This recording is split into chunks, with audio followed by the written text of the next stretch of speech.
Hello, CCB.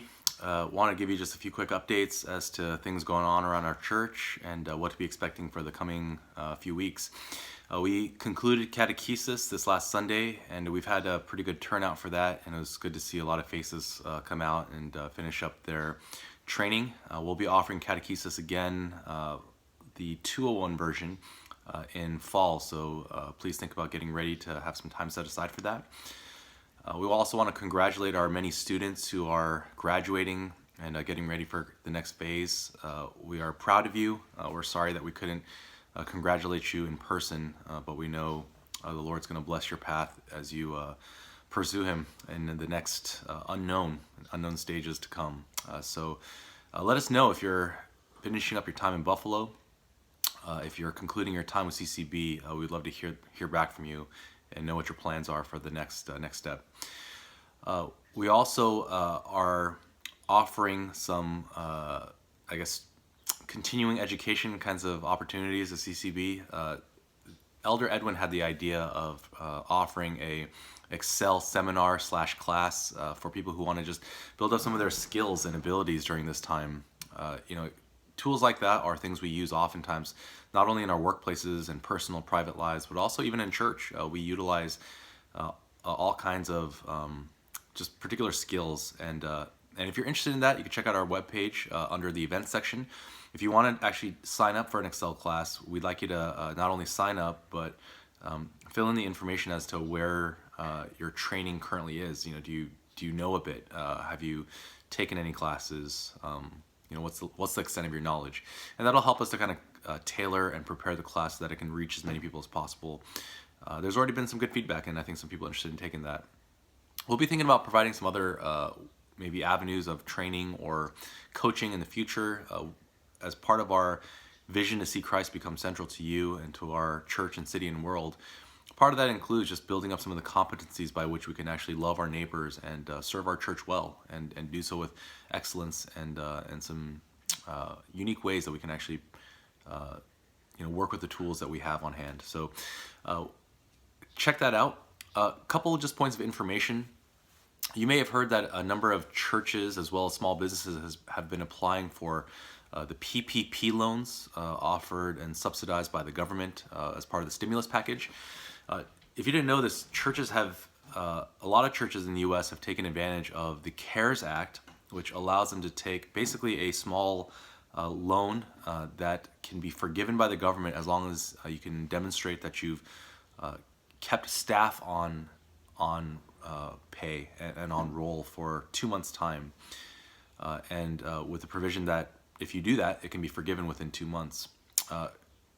Under the advice of our finance committee and deliberation and prayer from the session, we decided not to pursue that for a couple of reasons. One of them being because of your continued commitment, service, and generosity to the church financially. We're not in a place where we need to take a loan to keep myself on staff, and we felt it to be just proper and right to leave the funds for that available to other churches and organizations and businesses that could really use the funds right now, and we didn't think it would be particularly honest to take it just in terms of our situation and where we are. Secondly, I think we want to be diligent to maintain all wise and proper separation of just church and state. Not that these things are obligating us in any way to compromise our ministry, but it just seems wise and prudent, if it's not necessary, to support ourselves and to not receive aid or help if we can help it, and potentially, who knows, in the future, set a precedent to compromise our autonomy in ministry. So we decided against it, and we're going to be, I think, doing just fine in the months to come. But we do encourage you to continue to maintain your financial commitments for the building, for your offering and tithes, and to do those things as the Lord has enabled you with whatever financial circumstance you're in for this time. And as always, if you need help, if you're in some situation where you're in some kind of material financial need, let the session know, and we want the church to be available to help if that is needed in the coming months. Now finally, there's a question as to when our church might meet again and what that might look like. the governor, Cuomo, has outlined some criteria by which county by county, region by region, they're called to assess their readiness to open up various phases of business and activity, organizations, and meetings. And right now, Western New York has met a few of the criteria, but we haven't met all of them. And so it's still kind of up in the air as to when churches might be allowed to meet again, and when it'll be safe to do so. So we're just being prepared for when that might be, but we don't know. We don't know if it's going to be late May, if it's going to be early, mid, late June. It's difficult to tell because the recommendation there is that the criteria would be met, and so there is no hard opening date. So we're keeping track of that. We'll keep you posted if we know. As soon as we do know when that might be. And we want to just kind of let you know that when we do open up again to meet in person, there will be some significant changes to the way in which we meet.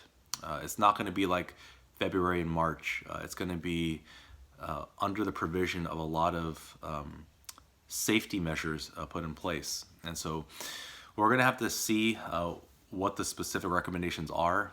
Some of you may know that some of the CDC recommendations have been shelved by the president for now, and I think it's going to be up to churches to practice at least the bare minimum of what's recommended, including social distancing, spaces between households and family members to other households and family members, hygiene and sanitation, cleaning of shared surfaces and resources like chairs and things of that nature. But it may also require significant changes even in things that are really common and normal for our worship, like singing. What's that going to look like, under the studies coming out about how singing might spread the coronavirus. So all these things are going to be taken into account, and our goal as a session, and hopefully as a church, is that we would practice what is honoring to God in worship, and at the same time loving our neighbor and being obedient citizens of our state without infringing on our obligation to God and our love for one another. So that's going to take wisdom. It will take deliberation. It'll certainly take prayer, and we encourage you to be praying for those things, not only for our church, but for every church that's going to be dealing with these questions and either promoting the work of Christ in their community, or perhaps damaging it by foolishness or by lack of circumspection. So these are things we'll be dealing with. Again, we'll let you know when they occur, and we're going to be working on providing a layout for that and informing you when the time comes. Until then, we hope we can see you at life groups as they're continuing to meet. Please join them.